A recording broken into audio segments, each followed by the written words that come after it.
session today, you'll learn more about encouraging civic engagement, and you'll be equipped with tools to empower every citizen in your community to utilize their gifts and talents to create community change. My name is Jordan Kaufman. I'm pleased to be here. I am a native of Des Moines and grew up here for most of my childhood. After living away for many years, I moved back to Des Moines 4 years ago.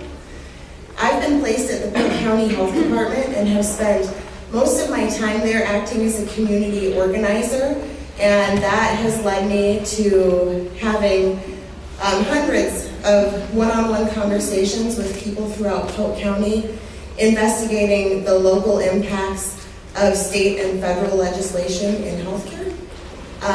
I've also spent time working in-house at the health department, conducting discussion groups with patients there to talk about their experiences as patients. I've also become involved with the Forest Avenue Community Orchard, and I've really enjoyed the work that we all have done together on our team service project, promoting restorative justice awareness efforts in Des Moines. And I think my favorite thing about the Public Allies program has probably been the time all of the allies have spent together at the Y Camp in Boone doing our leadership development trainings. I am a nature lover, and so I've enjoyed being outdoors and getting to show off some of my nature skills and how I can call an owl and get it to hoot back at me. Something I don't get to share very often with people. And with that, it's my pleasure to introduce Fatima. Hi everyone, my name is Fatima. I am originally from Morocco. I have been in the United States since last June. Woo, it's less than a year. Well, actually in 2 weeks I will finish my first year here.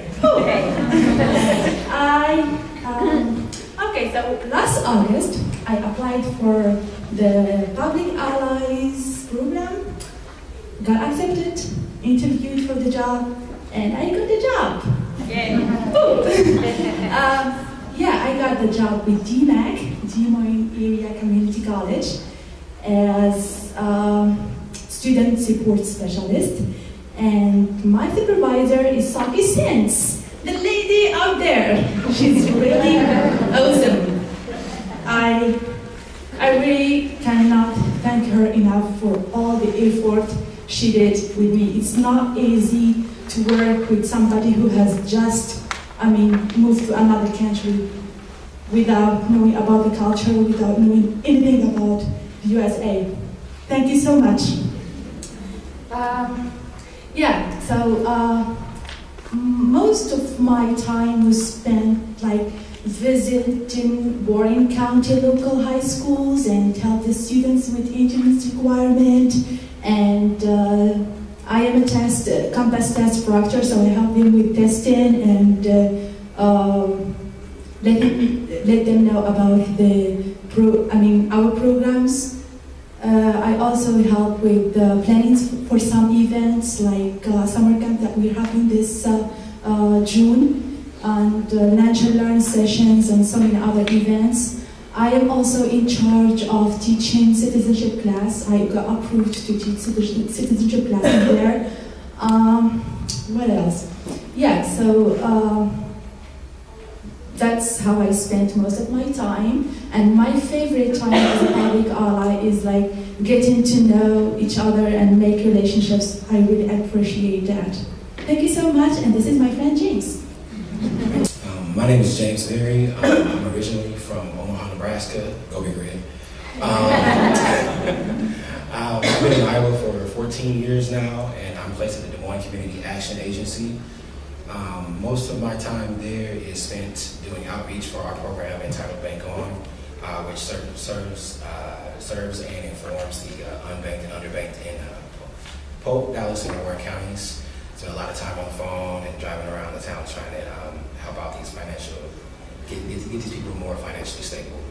My favorite part of being a public ally is getting to know these awesome people up here and everyone else involved in our program.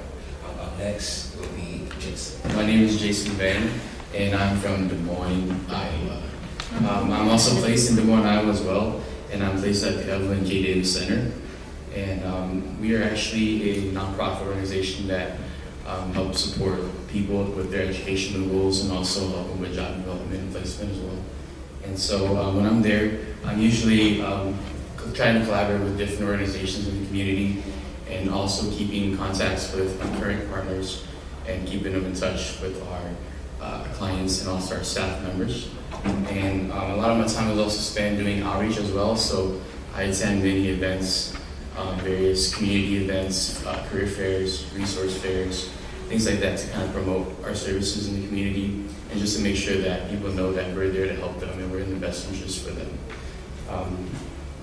And I've interacted and also made a lot of relationships with many people with these interactions through my efforts, and I've enjoyed every person that I've been able to talk or speak with or even just shake my hand with, and I enjoy that very much. And I hope to continue working in a field where I feel that reward and that gift that I can make a difference in the community or in someone else's life. And next is Amber. My name is Amber Ali. I'm originally from Des Moines, Iowa. I'm also placed at the Evelyn K. Davis Center for Working Families. There I do a lot of community outreach, collaborating with new and existing partner organizations, as well as supporting our financial capability network, which through there we do a lot of promoting financial wellness within the community. Most of my time there is spent creating content for the monthly newsletter and writing articles for various newspapers in the community. My favorite part of the Public Ally program is really the experience that personal growth that I had while I was in the program. I learned that vulnerability doesn't always have to be a scary thing, and that when you're presented in front of with the right people and the right support network, excuse me, that vulnerability can actually allow change. And through my transformation, I actually found a family away from home. My name is Pheng. I jumped out of my mom at Mercy Hospital. I was born and raised here in the east side of Des Moines. After high school, I didn't really know what I wanted to do. I wanted to be a U.S. Marshal. So I wanted to be my for 2 years. And then I joined the U.S. Army National Guard. I'm stationed here at Kim Dodge, part of the 134th Medical Company. I'm part of the combat unit, medical support team. And currently I'm placed at DMAC at the Aiken campus as the youth employment coordinator. And what we do there is I work with the Evelyn K. Davis Center Summer Youth Experience Program, working with 14 to 21-year-olds, helping them with work training and giving them that work experience, as well as exposing them to educational and career opportunities. And my future goals, I want to create a sports program that promotes and introduces healthy lifestyle, as well as a program for military veterans to eliminate barriers when they transition back to civilian lives. And I also want to bring agricultural technology back to my Hmong people in Southeast Asia to reduce poverty and hunger. And my favorite part about Public Allies is just working with a team of great people. My supervisor, Carolyn Farlow at DMAG, has given me so much flexibility and support, as well as working with great leaders at the Evelyn K. Davis Center like Marvin this year. It's just so professional and brings so much experience and so much passion and drive to make this world a better place. And with that, I'm going to introduce Tim Gates. In case you lost track, I am the last one to go here. My name is Tim Gates. I currently live in Urbandale, Iowa. I've lived in the Des Moines Metro my whole life, except for when I went up to Cedar Falls to go to UNI and go Panthers. Anyone else? Yeah, there we go. And then, let's see, I came back after I finished last spring and did my usual summer job at Pioneer working in the cornfields. And then I've been doing that since I was 14, and I finally was just like, man, no more. I don't want just a job, just a paycheck. I want something that I could start a career with, so I found Public Allies. And I've also been doing a part-time job doing in-home caregiving for elderly and disabled patients, and I've been keeping myself busy. My favorite part of Public Allies is the time that we get to spend with each other away from the workplace. It's how you really get to know someone, I think. We get to have fun. That being said, on behalf of our Region 3 Des Moines Metro Familia, we would like to welcome you all to our presentation. We're excited to start your day by exploring a very important concept in community action. When we create programs, we do it not just for the sake of those programs existing, but to improve the lives of the people we serve through our organizations, or to improve the communities in which we live. We identify a need and develop protocol for fulfilling it. Well, we know it's early, and we want to get the energy up in this room, so with that in mind, we want to get right into our first activity. We, the Public Allies, have identified a need. We noticed there are some empty spaces in this room that could be filled. We're going to ask that you work in the group seated at your table and to use the resources in the bag located there to fill the empty spaces in the room. How are you going to use those resources to improve the lives of the citizens at the center of your community your organization serves? How are you going to improve the neighborhood where your organization is located? It's up to you as a team to work together to figure it out. You might not be able to fill the room completely, however, you should at least be able to come up with a solid strategy for reaching that goal using these resources. As you're working in your table teams, our Public Allies team will also be working on the activity in the other room. And we'll be looking up to make sure that you guys are making progress. It will take about 10 minutes to do this activity, and then we'll briefly check in with each table team to share out our results. Good luck. That could be for a different activity. That could be, okay. It's in the bags. Oh, yes, he did. Good. Very good. Oh, yeah. I set the turkey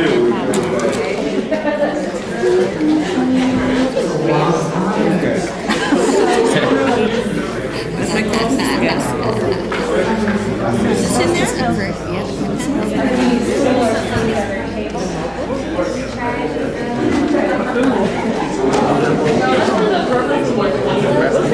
Oh, it is?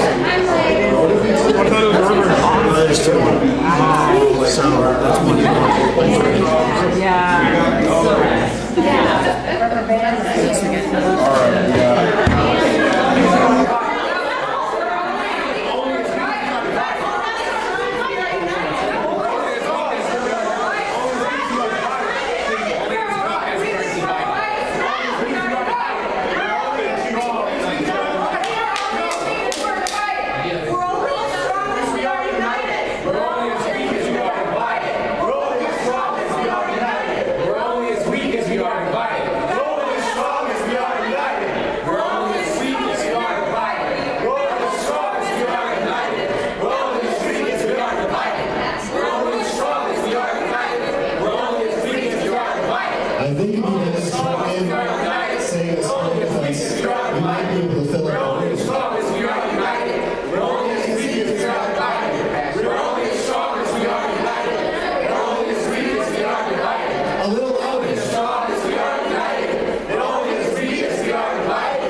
So we just asked you guys to do an activity, and we kind of have a confession to make. We sort of gave you an impossible task. We set you up to fulfill a challenging demand and directed you towards a very scarce resources in your bag to try to fulfill that demand. And we made it seem nearly impossible, and we did that for a purpose. Because a lot of us face seemingly impossible tasks each day. What we want you to realize is that there is a real challenge in the economy of our daily lives. And the demands that are placed on us every day as a community development professional or as individuals are tremendous. And our resources, including our personal energy, can seem very limited at times. When this occurs in any community, It can have many undesirable effects: frustration, miscommunication, unnecessary competition, and it could look a lot like apathy. And if we can recognize experiences in ourselves, we can be certain that it is happening among people that we interact with every day. So, why do we create this sense of confusion? Oftentimes, when there's pressure, and especially when bad situations arise, communities, there can be confusion, and can be negative energy. And also, you don't know always how to react, whether it's individuals or members of a community as a whole.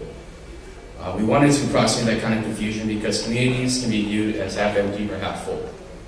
Half empty communities are often those that are depicted as constant needs or needing constant needs and lacking resources and always being at the end of receiving the services.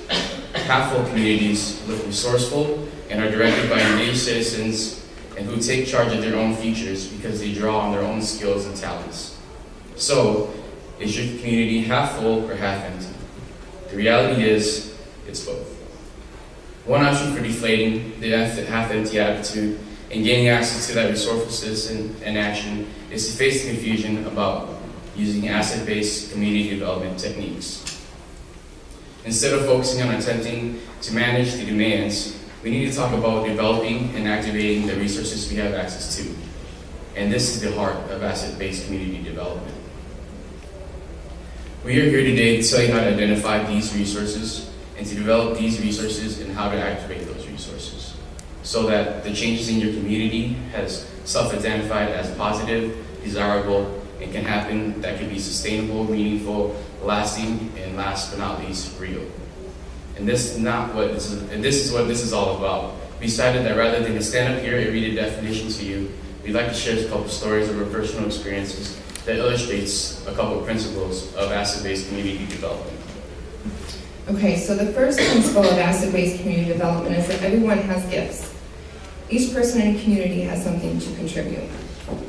I'd like to share with you a story of my own experience that relates to the importance of engaging assets of your community by recognizing individual strengths of members within a community. Part of the Public Ally program includes in-person trainings every 7 weeks at the Y Camp in Boone. Many times, this involves group activities. One activity in particular really stuck out in my mind. Each ally, and there was about 20 of us, was given a clue, and we had to work together as a group to solve a mystery in only 15 minutes. One clue might say, Jeeves was driving a limo. Another might say, Alfred was standing to the left of Lurch, or whoever polished the silver was not the culprit. A few of us immediately started gathering the clues and diagramming the information, while others stood back on the outside looking in, providing feedback when needed.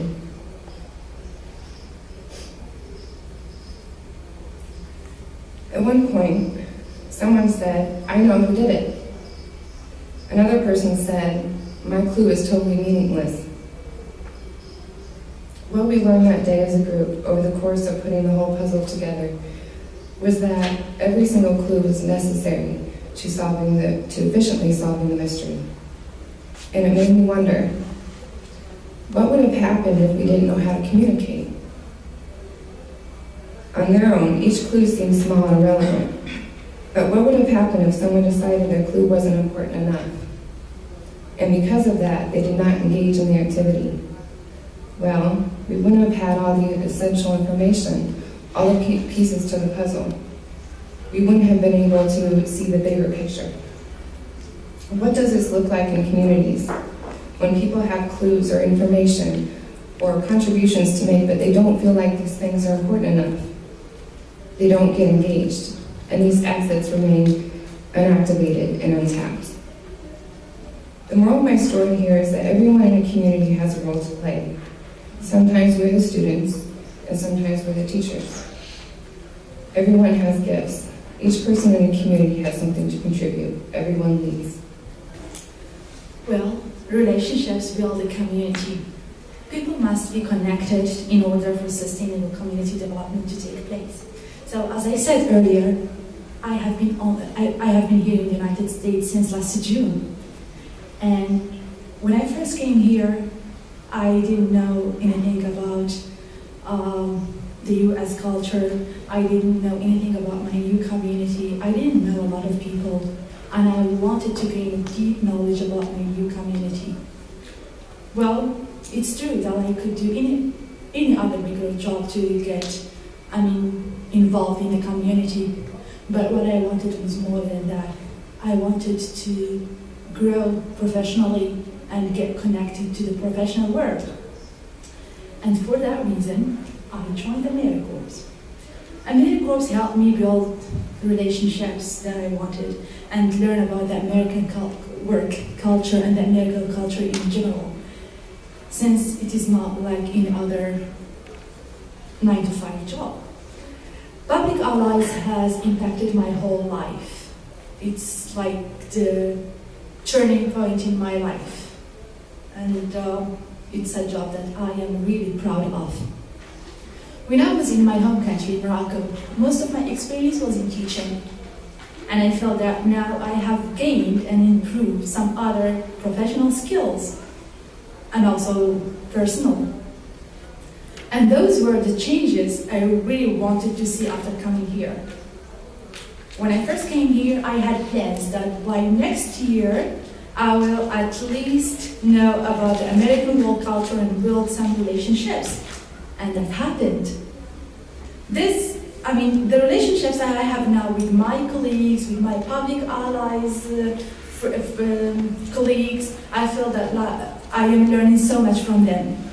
If I have a problem and I ask them for help, they will not only help with the problem, but they do more than that too. Sometimes they share parts of their lives, and through this we are able to make relationships and with each other. I have developed professional relationships, and I share pieces of my life with my coworkers too. My public allies colleagues have helped me learn so much about the American culture, and I couldn't have asked for anything more than that.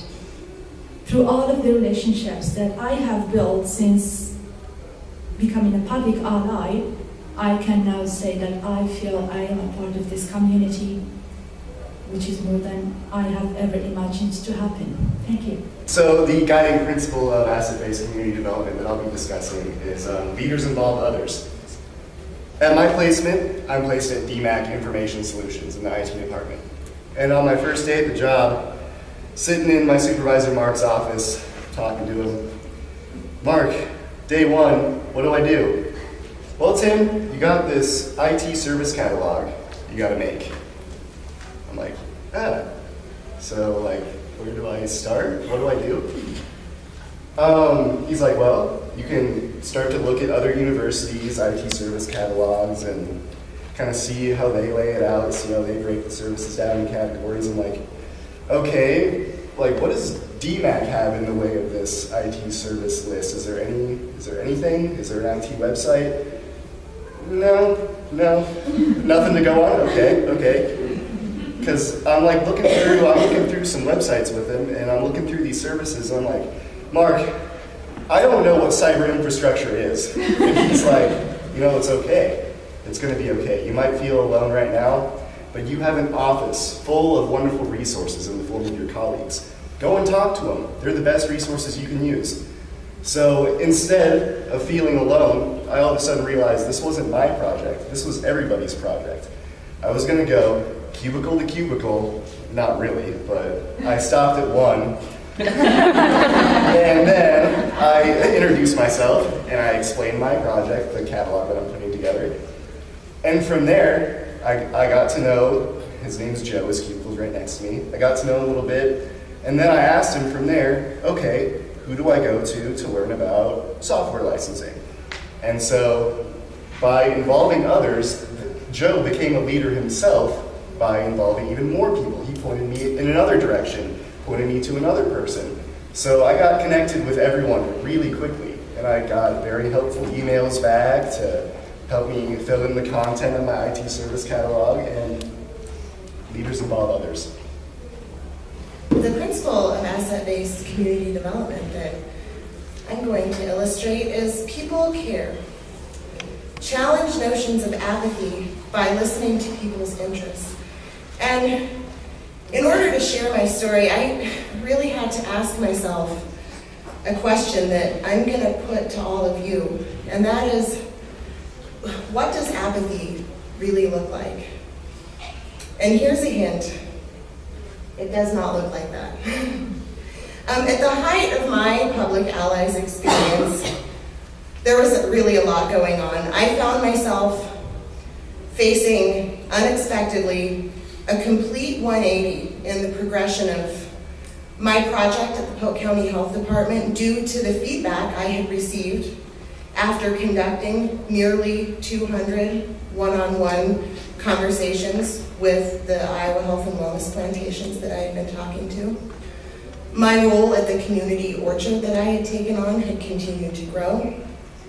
Our team service project was picking up steam, and we really needed to keep the momentum going, so I was pretty busy, legit, and among all of this stuff happening, my son came home from school one day, bursting with excitement because it was time to sign up for baseball. He had never played a team sport before, and I wanted him to have the opportunity, but honestly, it sort of slipped my mind because it wasn't really at the top of my totem pole. Like, I kind of had a lot of other stuff going on at the time. And so, some weeks went by, and I try and be an okay mom. So eventually I managed to get him signed up for that. And it was kind of at the last minute, but hey, I did it.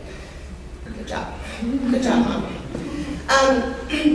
So among all the other stuff going on, we managed to figure out when the first game was, showed up, on time, pretty much. And the baseball season got underway. He's 6. The other little boys are about kindergarten age. And it became evident that despite the enthusiasm of the players, that maybe the team leadership didn't quite have it all together. So communication wasn't clear. Practices weren't happening. We didn't know if there was a game, if it was sprinkling rain. Parents were getting confused, and very quickly, baseball stopped being fun and started feeling very much like a chore. And at that point, something happened to me. I started realizing that apathy, while it can really look like just being disinterested in something, it can sure also look a lot like I'm too busy, or I wish I had time, but because what I began to realize was that I was the person that team needed, despite all the other demands on my time. I have prior experience coaching youth sports skills. I have prior experience working with young children. I like little kids. And I saw a group of little guys that really needed someone. I saw a group of parents who were craving a little bit of direction, a weekly email. Someone to say, I'll do this and I'll work with the team. I'll teach them how to throw and bat and talk about sportsmanship. But above and beyond all of that, I have learned through my Public Allies experience how to be honest with myself, and I realized that this was something I really wanted to do. And that's the story of how I became a baseball coach this year. We have 2 more games this season. So, really, in order for us to challenge apathy, we have to be able to recognize it. And it can look the way that you might stereotype it, like not caring about an issue that really seems relevant, or just a flat demeanor. But many times it can sneak in, disguised as something else. It can sneak in as a failure to make time for those things that are truly important to us. And if we want to become experts in listening to people's interests, we have to begin with ourselves first. So the moral of my story is people do care, and it's up to us to figure out about what. My principal asset is to listen. A decision should come from conversations where people are heard. First off, what is a conversation? If someone is not listening, is it really a conversation? Now, most of us make decisions all the time, either staff meetings, board meetings, even our personal lives, listening to our parents, husband, wife. Now, what if you didn't listen to that particular person? Would there be conflict, arguments, separation? What if two organizations didn't listen to each other? Wouldn't they kind of go their own way? Now, has there been a time where you wish you listened to someone, like maybe your dad, your mom, your grandma, grandpa, guardian? But most of the time, it's always too late once you go through that cycle. But decisions should come from conversations where people are heard. And I'm going to give you some examples in this past month of how I made decisions. May 6th, on a Wednesday, it was an early out, we were at Civic campus. They had a youth opportunity fair. There was about 20 to 30 booths set up in the gym at Civic campus. And I would get these kids that I would come across. I was trying to recruit for the summer program, ages 14 to 21. And I always ask them two things. Why are you here? And what are you looking for? So I met a kid named Jose. He walked up to me, blue jeans, white long sleeves. I asked him, why are you here? What are you looking for?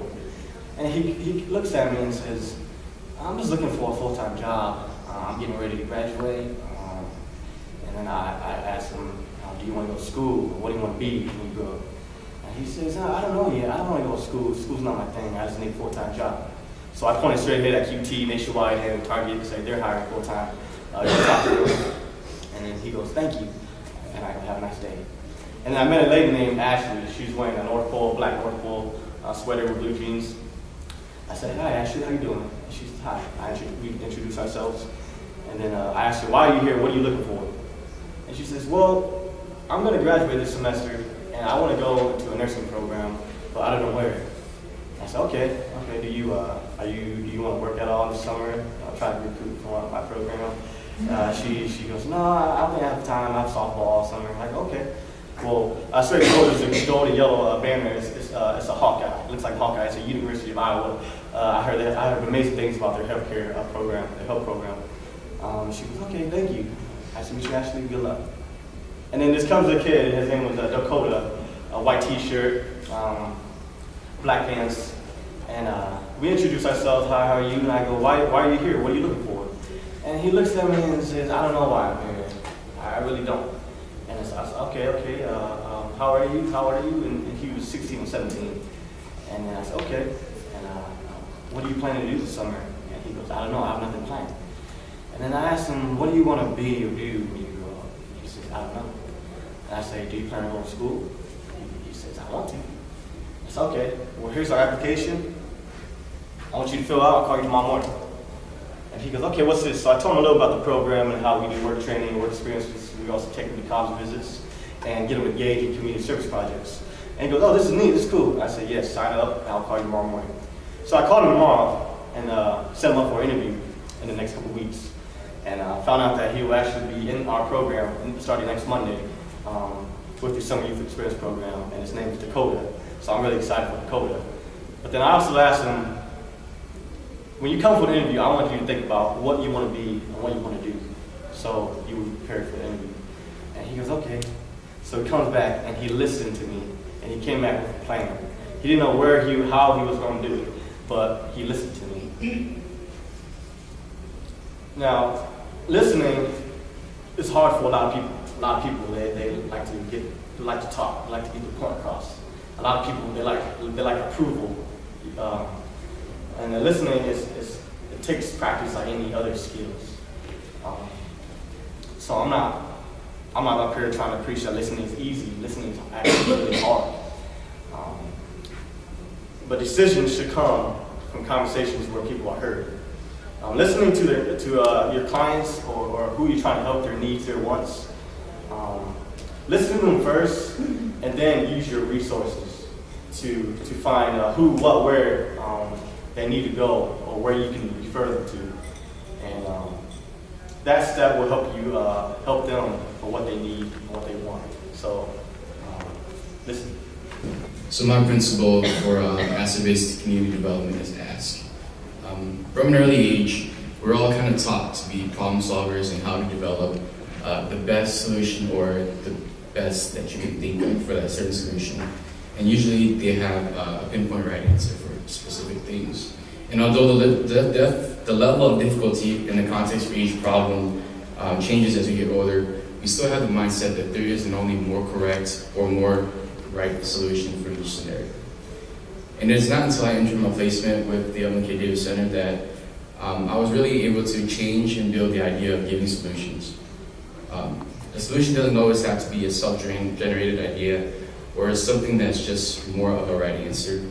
More often than not, when you bring people together to brainstorm, to cohesively break things together, dig down, and piece things apart, the results end up usually more thorough, detailed, and overall a more sustainable idea.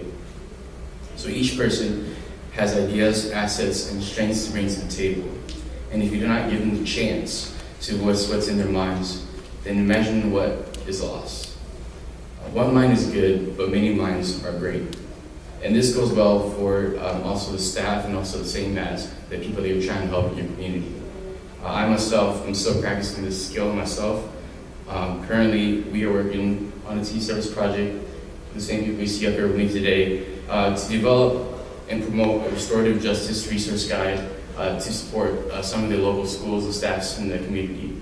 At first we were kind of lost in how we would tackle this big issue that we saw with the ways that schools were handling certain scenarios and situations at school and confrontations with students and things like that. So we kind of went straight to the faculty, to the staff, to administrators.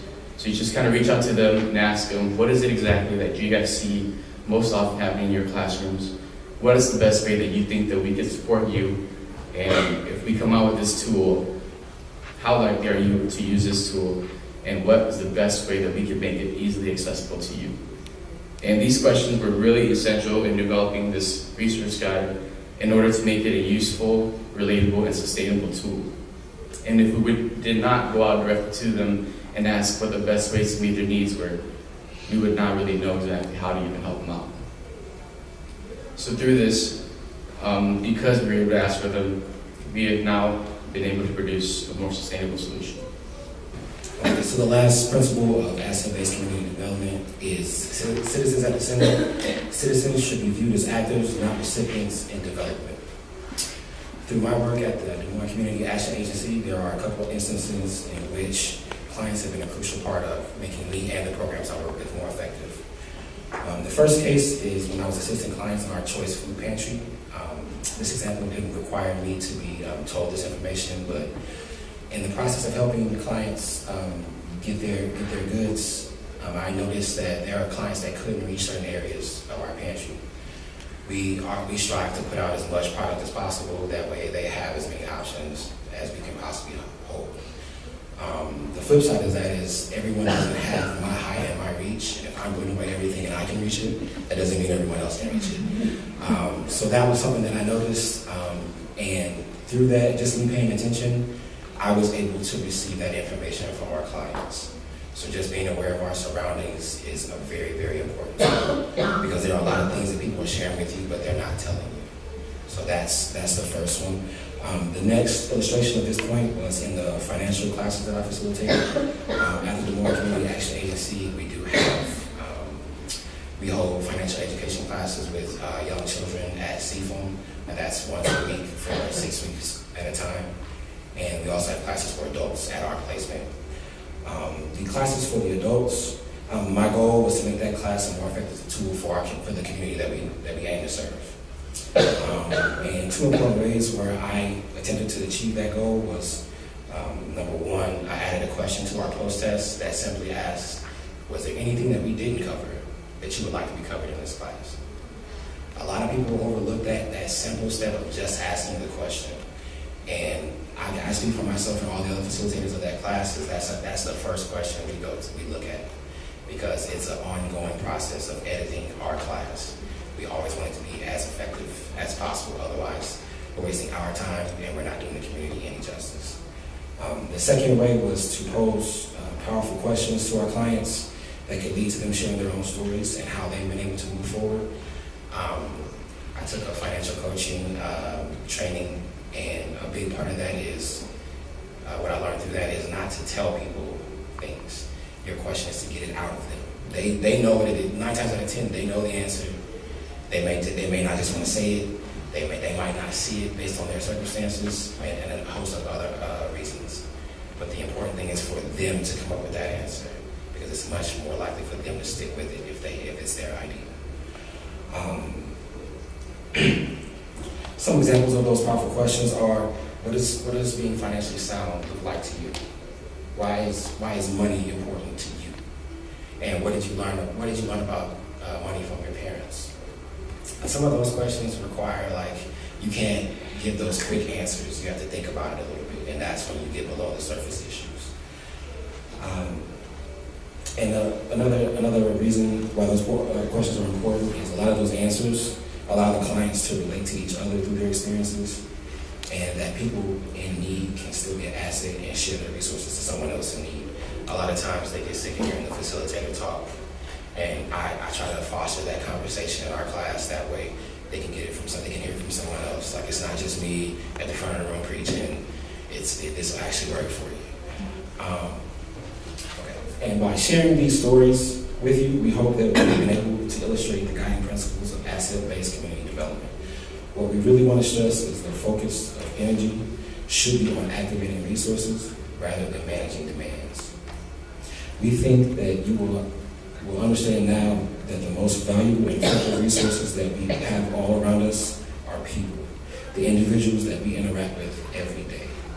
So we've talked about identifying resources, and we've talked about mobilizing them. And what we want to do now is an exercise with you that will teach you the skill that you need to develop these resources. Learning this skill is a vital step between identifying citizens at the center of community change and mobilizing those citizens to action. And that skill is called a learning conversation.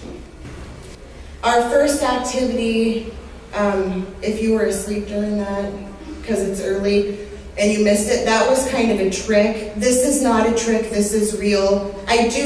We all fully appreciate that, I see that people really truly did make an effort to fill the room, and you are all tremendously awesome. We're not tricking you this time. We are really going to talk about learning conversations. Learning conversations are designed to reveal people's gifts, talents, and passions. Through learning conversations, we are able to discover the energy a person is willing to share with their community. You can have a learning conversation with anyone, whether it's someone who walks through the door of your organization or an acquaintance you see at a book club or your neighbor. It really can be anybody in your community, so you can use this in your place of employment or in your personal life. Remember, the individuals all around you are really the most important resources at hand when we're talking about asset-based community development. A successful learning conversation builds trust and explores mutual interests. When you engage with another person this way, you begin to build meaningful, lasting relationships. Passion is the energy that motivates someone to act. And just like how I was talking before about the importance of recognizing the different ways that apathy can appear or can disguise itself, it's also important to be able to recognize passion. Passion is that thing that drives someone out the door to do something, do it, action. Passion can reveal itself in different ways. Concern. So concerns look like something that I don't want to happen. I don't want that thing to happen. Dreams look like things that I want to create. Gifts look like things that I want to share.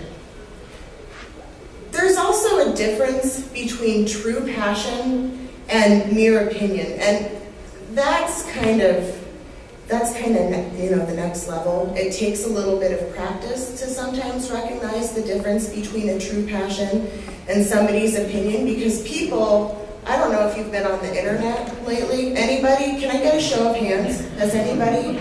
For real, has anyone been on the internet lately? I don't know, but sometimes I see people's opinions on the internet and I'm like, whoa, hey, I call my administrative assistant, because as a public ally, I have 3 of them. And I say, excuse me, Betsy, I'm going to need you to clear my schedule for the rest of the week because somebody on the internet is wrong. No. Opinions, people feel very strongly about them, but that doesn't mean they're necessarily going to do something about it. So that's really the difference. A passion is something that will motivate someone to action, whereas an opinion is something that may cause strong feelings, but maybe it's only strong enough that the person who holds that opinion just thinks, oh, maybe someone else, maybe an expert should do something about that. The best way to figure it out is to practice this skill that we're going to teach you. The most basic principles of learning conversations are easy. Be prepared to share. When someone mentions something that triggers one of your passions or interests, go with it and share about yourself. Bring your authentic self into the learning conversation. Otherwise, you can't really fairly expect the other person to do so. And seek opportunities for sharing, whether it be your own mutual interests, beneficial contacts, or opportunities for future engagement. And of course, you should never walk away from a learning conversation without asking this very important question: who else do you know that I should talk to? So, we have a couple minutes before we start the exercise. A learning conversation it's not really the same thing as just a regular conversation. And it might appear that way. It's not. We'll do a brief demonstration. Here's what a learning conversation should not be. It shouldn't be talking about work. It shouldn't be talking about your daily grind or like how many times you had to run back to the grocery store because you kept forgetting that thing. I mean, that happens. And sometimes we need to blow off steam. It's okay to do that, but this is a different type of thing. Remember, you're exploring mutual interests and potential for partnership and relationship. So Tim and I are going to do just a brief demonstration of a learning conversation. And in this learning conversation, we are going to, here's the setup. We have been introduced to each other by a mutual acquaintance, and we're going to pretend that mutual acquaintance is somebody named Olivia, and she has introduced us for the purpose, she thinks that we have a mutual interest, and that is going to be a restorative justice project, okay? So this is how it's going to happen. Hi, Tim, it's a pleasure to meet you. Yeah, nice to meet you too. So how did you meet Olivia? You know, it was funny. I was at this karaoke bar close to my house on a weekend, and Olivia was there, and she was actually singing when I walked in the door, and I was like, wow, I can really appreciate a good voice, and that's it. I got to meet this woman. And we got to talking, and then, well, I'll stop there. That's how we met. You know, that's funny because I have wanted to do karaoke for the longest time, but even though I love to sing, I was really nervous about it. And the first time I ever did karaoke was actually with Olivia. It was my birthday, and I didn't have any plans, and she convinced me to come out, and I was so scared. I went up there and I was holding the mic and I was trembling, and I was like, I saw the sign. I could barely breathe and my heart was racing, but I had so much fun with her. I've done it a couple times since then, but I'm totally not surprised that karaoke is how we both Small like world. Wow. something that we all share. That's so funny. So can you tell me, like, what is your interest in restorative justice? You know, actually, when I was going to school at UNI, I had an internship at the Boys and Girls Clubs. And the way they discipline their members is a lot like how the school system disciplines their students in that kind of punitive justice kind of way. So I got to see firsthand and experience an environment that might really benefit from restorative justice techniques. Cool. So we're going to stop there. And that's a really good example of how you can start having a learning conversation where you're talking to somebody about their mutual interests. Now, we've set up an exercise that we like to call peanut butter and jelly. And this is really one of the reasons why we asked you to move around at your tables with others that you don't know. We'll move to the next slide. We're going to have you form pairs with people at your table and do this learning exercise. We will be keeping time so that one of you will be the asker and one of you will be the answerer of the question. And we'll give you a couple minutes so that one of you can ask some of the questions, and we'll switch to the next slide. It has a list of questions. And ask your partner, you know, the jelly to your peanut butter, a couple of the questions from the next slide, and start, you know, digging into some of these learning conversation questions.